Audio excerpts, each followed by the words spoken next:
नमस्कार। माहौल क्या है लेकर मैं राष्ट्रीय दलित प्रेरणा स्थल से हाजिर हूँ। आज संविधान निर्माता बाबा साहब डॉक्टर भीमराव अंबेडकर का महापरिनिर्वाण दिवस है और आज ही के दिन बहन मायावती बीएसपी सुप्रीमो ने ऐलान किया था कि वो नोएडा के इसी जगह पर एक रैली करेंगी। पिछले दिनों 9 अक्टूबर को लखनऊ में उन्होंने अपना शक्ति प्रदर्शन किया था। 2027 के विधानसभा चुनाव का ऐलान 1 साल के बाद हो जाएगा और अब चर्चा ये है कि बहन मायावती अब अपने पुराने रॉ में वापस आ रही हैं। पार्टी को फिर से उसी स्तर पर खड़ा करने के लिए अब वो तैयारियां कर रही हैं। अगल बगल के जिलों से लेकर पूरे उत्तर प्रदेश के जगहों के जो लोग भी आसपास हैं वो सारे लोग इस मौके पर यहाँ आए हुए हैं। मैं बातचीत की शुरुआत आपसे ही करता हूँ। आपका नाम क्या है? मेरा नाम अशोक टकसालिया है, मैं मेरठ से हूँ। बताइए, जो मैंने कहा कि 9 अक्टूबर से मायावती ने, बहन जी ने अपनी ताकत तो दिखा दी उत्तर प्रदेश में।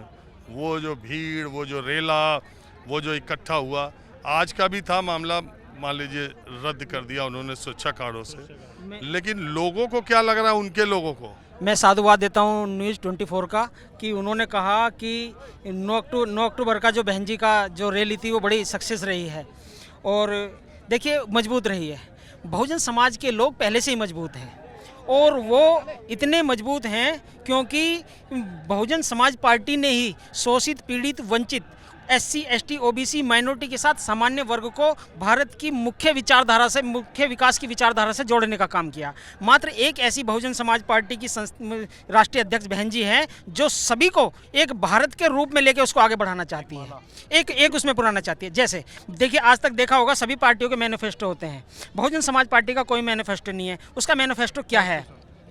उसका मैनिफेस्टो है, हम भारत के लोग भारत को एक संपूर्ण, प्रभुत्व संपन्न, समाजवादी, पंथनिरपेक्ष, लोकतांत्रिक गणराज्य बनाने के लिए तथा उसके समस्त नागरिकों को सामाजिक, आर्थिक, राजनीतिक न्याय, विचार, अभिव्यक्ति, विश्वास, धर्म और उपासना की स्वतंत्रता, प्रतिष्ठा व अवसर की समता प्राप्त करने के लिए, उसमें व्यक्ति की गरिमा, राष्ट्र की एकता व अखंडता सुनिश्चित करने वाली बंधुता को बढ़ाने के लिए दृढ़ संकल्प होकर आज इस 6 दिसंबर 2025 की इस श्रद्धांजलि सभा में हम बहुजन समाज के लोग दृढ़ संकल्प होकर ये वचन देते हैं बहन जी को कि हम आपके साथ तन, मन, धन, वोट, सपोर्ट और संगठन के साथ पूरी तरह से, जब तक आपको मुख्यमंत्री से प्रधानमंत्री नहीं बना देंगे, हम पीछे हटने वाले नहीं हैं। एक बात में बताएं, नारा मत कर। अरे यार, नारा नहीं करो। मैं ये कह रहा हूँ 2014 के बाद बहन जी की पिछले 1 दशक में जो राजनीति में भूमिका रही है, उससे आप उदास और निराश होते हैं कि नहीं कभी? देखिए, हम बहुजन समाज पार्टी की इस विचारधारा से कभी नाराज नहीं हुए हैं, कभी हताश नहीं हुए हैं, क्योंकि बहुजन समाज पार्टी एक स्वाभिमानी और अभिव्यक्ति की आज़ादी वाली दल है।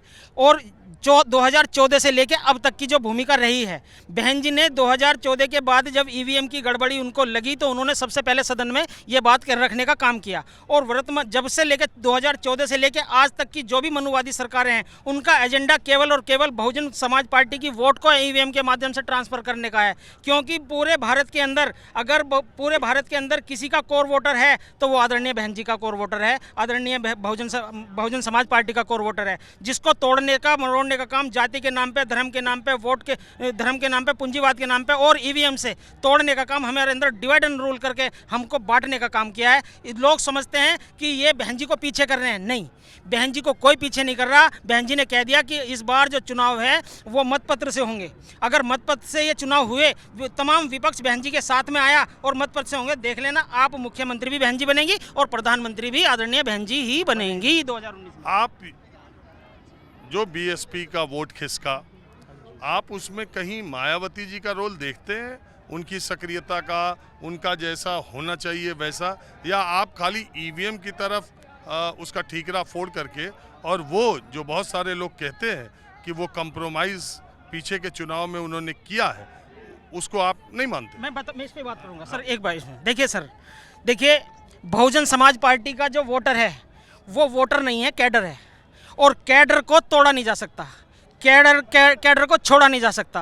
कैडर को पीछे नहीं किया जा सकता, उसके ऊपर षड्यंत्र किए जा सकते हैं। वो कौन से षड्यंत्र हैं? वो षड्यंत्र हैं जितने भी संसाधन के जो क्षेत्र, जो संसाधन के जो व्यवस्थाएं हैं, वो सब सरकार के अधीन है। और उस सरकार के अधीन ने सबने एक प्रोपोगेंडा चलाया गया है कि बहन जी पीछे चली गई, बहन जी हट गई, बहन जी की वोट परसेंटेज कम हो गया, बहन जी शांत होगी, बहन जी बी टीम होगी, बहन जी को केवल और केवल जुबान से कमजोर करने का काम किया है। लेकिन उन्हें ये नहीं पता है कि बाबा साहब अम्बेडकर का वो पौधा और बहुजन समाज पार्टी का ये वोटर इतना ही मजबूत है, जितना इसे दबाओगे इतना ये मजबूत होकर उभरेगा और बहन जी को मुख्यमंत्री से लेकर प्रधानमंत्री तक बनाएगा।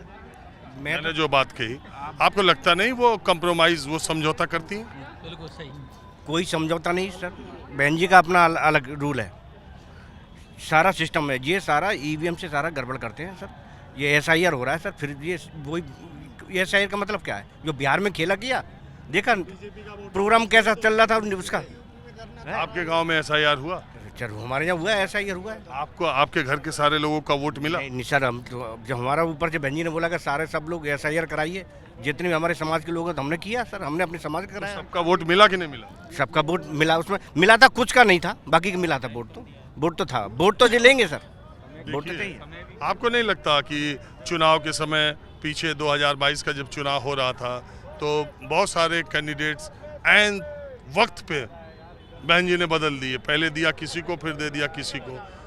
आप ये देखिए, मैं भी इतने सालों से बहुजन समाज पार्टी कवर करता हूँ, उत्तर प्रदेश की राजनीति को कवर करता हूँ। मैं कभी जिंदगी में बता रहा हूँ, आज के 15 साल पहले मुझसे कोई कह देता 20 साल पहले, 15 साल पहले, कि उत्तर प्रदेश में एक ऐसा दिन भी आएगा जब उत्तर प्रदेश की विधानसभा में बीएसपी का सिर्फ एक विधायक होगा, और वो भी बीएसपी का विधायक नहीं, उसका चुनाव जीतने में उस आदमी का अपना एक बड़ा अहम रोल है।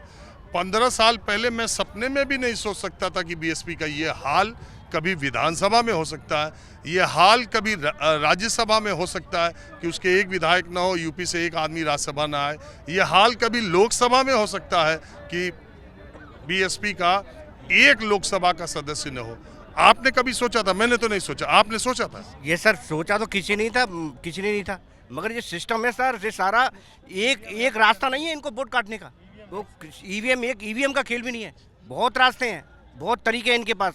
पहले शुरू में क्या करेंगे, जो 10 बजे तक पहला दूसरा चौथा राउंड चलेगा, तो आपको तुरंत दिखा देंगे कि भाई ये विपक्ष का निकल रहा है, इतने निकल रहे हैं। इसके बाद ये को क्या खेला करते हैं कि उस राउंड को 11 बजे के बाद शाम को 4 बजे तक उस राउंड को रोक देते हैं, और डिबेट पर जो भी नेशनल चैनल है आपके नेशनल चैनलों पे डिबेट पर बैठा देते हैं अच्छे वैसे पत्रकारों को, और सारे जनता का और हिंदुस्तान के लोगों का ध्यान वही रहता है, और उसी समय पर ये सारा खेला कर देते हैं। और ऐसा खेला करते हैं, जो आदमी 50,000 जीत रहा हो, 50,000 से जीत रहा हो, जो हार रहा हो, और 50,000 से हारने वाले को 1.5 लाख ऊपर एकदम खटा। अगर एक मिनट, आप बोल चुके, रुके एक मिनट, रुको, आप ही की बात से मैं बात कर रहा हूँ।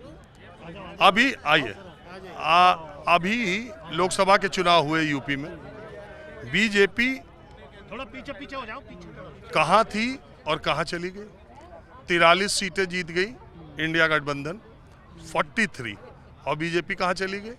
तो अगर ऐसा ही वो करते तो काहे नहीं उत्तर प्रदेश में ऐसा कर पाए? उत्तर प्रदेश में तो अखिलेश यादव की सीटें बढ़ गई, कांग्रेस की सीटें बढ़ गई, और बहन जी कहाँ होना चाहिए, कहाँ चली गई? ये सर बड़ा प्लानिंग से पहले ही काम होता है, या आरएसएस बीजेपी बड़ा प्लानिंग से काम करती है, और ऐसा काम इन पर काम कोई नहीं है, यही प्लानिंग है इनके पास। बिहार का रिजल्ट कहाँ कैसे कर दिया, कहाँ था बिहार का रिजल्ट?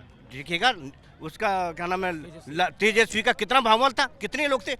मैं कह रहा हूँ रैली में 20-20 लाख लोग, उसके 15-15 लाख उसके रैली में गया। मैं तो बता, आप रहे हैं तो आप गए थे, मैं ये कह रहा हूँ, तो आप गए थे ना, तो कहाँ गया वोट? कहाँ गया? जितना पा रहे थे उतना पाए नहीं सर, तेजस्वी यादव का एक बयान आया कि ईवीएम में हेरफेर हो गया, एक बयान आया। आप यहाँ बैठ के कह रहे हैं, उन्हें मालूम है कि उनके 2-4-6 सीटों का उन्होंने दिखाया। वो मैं नहीं मानता, मैं इलेक्शन कमीशन को कोई क्लीन चिट देने के लिए नहीं हूँ कि कैसे इलेक्शन, और न मेरी इतनी बुद्धि है, न मेरे पास इतने संसाधन है कि मैं ये दावा कर सकूँ। मगर मैं ये कह रहा हूँ कि आप ये क्यों नहीं मानते कि बहन जी भी जो तेवर था वो ढीले पड़ गए, पता नहीं किन कारणों से? कोई तेवर ढीले नहीं है, बहन जी का वही पुराने तेवर हैं, और आज भी तेवर वही है। और आज भी वही तेवर है, बिल्कुल तेवर है। आज भी तेवर वही अच्छा, दरअसल ये आप ऐसा ये प्रश्न, गलत प्रश्न, नैरेटिव फैला क्यों रहे हैं? क्योंकि न्यूज़ 24 चैनल मुझे नहीं लग रहा है कि ये बीजेपी का समर्थक चैनल है, लेकिन कांग्रेसी समर्थक चैनल जरूर लगता है मुझे। ये न्यूज़ 24 चैनल कांग्रेसी समर्थक चैनल लगता है, इसलिए ये बात कह रहे हैं। चलिए, ये आजकल देखिए, पत्रकार अगर कोई ऐसा सवाल पूछ दे जो आपको नागवार गुजरे तो ये हम लोग इसके आदी हो गए हैं। सुनिए सुनिए, मैं एक मिनट, और हम लोग इसके आदी हो गए। अच्छा सर। एक मिनट, और मैं वैसा आदमी हूँ जो कुछ भी आप बोलेंगे मैं एडिट करने वाला नहीं हूँ। आप ये ना सोचिए कि आप कुछ मेरे बारे में बोलेंगे तो वो एडिट हो जाएगा। आप बोलने के लिए स्वतंत्र है। मैं सिर्फ आपसे ये कह रहा हूँ कि आखिर 2017 का इलेक्शन आपने देखा, 22 का इलेक्शन देखा, 24 का इलेक्शन देखा, 14 का इलेक्शन देखा, 19 का इलेक्शन देखा। बहन जी ने जब समझौता किया सपा के साथ तो उनकी 10 सीटें आई, सपा को कोई फायदा नहीं हुआ। बहन जी 14 में 0 से और 19 में सीधे 10 पे गई। तब आपने बहन जी को नहीं कहा, तब आपने ईवीएम को दोष नहीं दिया। जब आप 22 में बुरी गति हुई, जब 24 में बुरी गति हुई, तब आप कहते हैं चैनल वाला अगर सवाल पूछे तो ये बीजेपी वाला है, कांग्रेस वाला, पत्रकार पूछे तो भी आप बहन जी पर सवाल क्यों नहीं खड़ा करते कि बहन जी को अब निकलना चाहिए, बहन जी को खड़ा करना चाहिए, बहन जी से जो उम्मीदें हैं लोगों की, उस पर क्यों नहीं सवाल खड़ा करते? बहुत गंभीर सवाल किया है न्यूज़ 24 चैनल ने, और उतना ही गंभीर जवाब मैं देना चाहूँगा इस प्रेरणा स्थल से, क्योंकि मुझे ज़रूर उम्मीद है कि ये आप एडिट नहीं करेंगे। दरअसल इस देश में दो तरह की विचारधाराएं हैं। एक है मनुवादी विचारधारा, एक है बहुजन विचारधारा। बहुजन विचारधारा की सिर्फ इस देश में एक पार्टी है, बीएसपी, उसको कहते हैं बहुजन समाज पार्टी।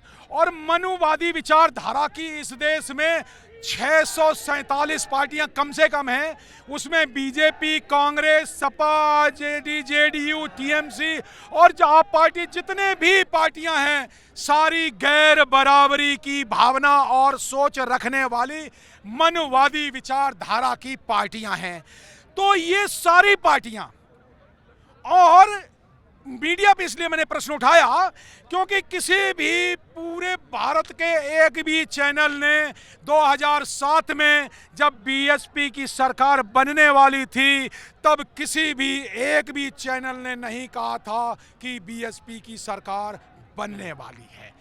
तो इस देश के इस सर एक बार और, ऐसा नहीं है, बस आप बोलते रहिए। मान लिया।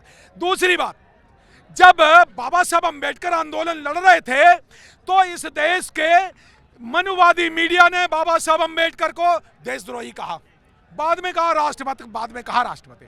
क्योंकि जो लोग भी बहुजन विचारधारा की या बहुत सारे लोगों की लड़ाई लड़ते हैं, उस देश का मीडिया, इस देश का जो मीडिया है, मीडिया, माफिया और मनी, तीन लोग, पैसे वाले लोग, अमीर लोग, और मीडिया और माफिया, जो तगड़े लोग, ये कभी भी गरीबों के हक में काम नहीं करते। ये अपनी माइक्रो माइनॉरिटी के, जिसको माननीय काशीराम साहब ने जिसको कहा मनुवादी 3% के माइक्रो माइनॉरिटी के लोग, ये लोग जब इनको वोट का अधिकार जब सबको मिल गया 1947 में, उसके बाद तो कहानी बदल गई। कहानी तो दरअसल गई थी 1917 से ही, 1919 से, गवर्नमेंट ऑफ इंडिया एक्ट से बदल गई थी। जब उसमें एक वोट का अधिकार, वोट की बात आने लगी, उसी समय जब 1919 के बाद, तभी तो 1925 में आरएसएस बनी, तभी तो हिंदू महासभा तब बनी। क्यों बनी? ये हिंदू कब बनाया? 1925 के बाद ये हिंदू महासभा क्यों बनने लगी? ये दरअसल बात है वोट के राज सत्ता की लड़ाई की बात, और उस राज सत्ता की लड़ाई में मीडिया का एक रोल है। इसलिए मान्यवर काशीराम साहब कभी भी मीडिया को जल्दी इंटरव्यू नहीं देते थे, वो कहते थे मनुवादी मीडिया। तो दरअसल तो मनुवादी मीडिया हमेशा बहुजन नेतृत्व को हमेशा कमजोर दिखाता है, उनकी क्रिटिसाइज करता है। मनुवादी मीडिया ने, कांग्रेसी मीडिया ने, और आज के सो कॉल्ड नकली बहुजन अम्बेडकरवादियों ने भी बहन मायावती जी और बीएसपी की बुराई करते हैं, ये नैरेटिव सेट करते हैं। मनुवादी मीडिया ने एक नैरेटिव सेट किया। सर बताएं मीडिया इसलिए क्यों मैंने कहा आप बोलिए ना, देखिए इसलिए मनुवादी मीडिया ने भारत को 2 हिस्सों में बांट दिया 2024 में। क्या? इंडिया एनडीए और बहुजन कहां गया? इन्होंने बहुजन की बात ही नहीं की। अरे बहुजन की संविधान बात ही नहीं करते। संविधान सामने रख के संविधान पे खतरे की बात कौन कही से तो संविधान से? ये तो संविधान वाले लोग, ये राहुल गांधी, हाँ आए ये संविधान की किताब पकड़ने वाले राहुल गांधी को क्या संविधान की पहली आर्टिकल पता है? The name of this country is that is India, that is Bharat. Rahul Gandhi ने आज तक, आप न्यूज चैनल वाले हो, आपको कसम है, अगर राहुल गांधी के इंटरव्यू पे आपने ये प्रश्न नहीं पूछा, मैं आपको चैलेंज देता हूं न्यूज 24 को चैलेंज ये देता हूं कि राहुल गांधी से आप ये प्रश्न पूछें कि राहुल गांधी, अरे धीरे बीपी हाई हो जाए। राहुल गांधी इस देश को हिंदुस्तान क्यों कहता है, भारत क्यों नहीं कहता? क्योंकि राहुल गांधी पढ़ा लिखा, जो कहता पढ़ा लिखा है, मैं कहता हूं उसने भारत के संविधान की पहली आर्टिकल नहीं पढ़ी, वो भारत के संविधान की बेइज्जती करता है। आपने इतनी देर तक मैंने आपको बोलने का मौका दिया। सुनिए, एक मिनट आप चुप और प्रश्न पूछो। मैं एक संविधान मिनट, बचाने वाले नहीं, मम्मी ने क्या किया? सुनो यार, पहले सुनो, पहले आप हमसे बात कीजिए। चलो हाँ बताओ।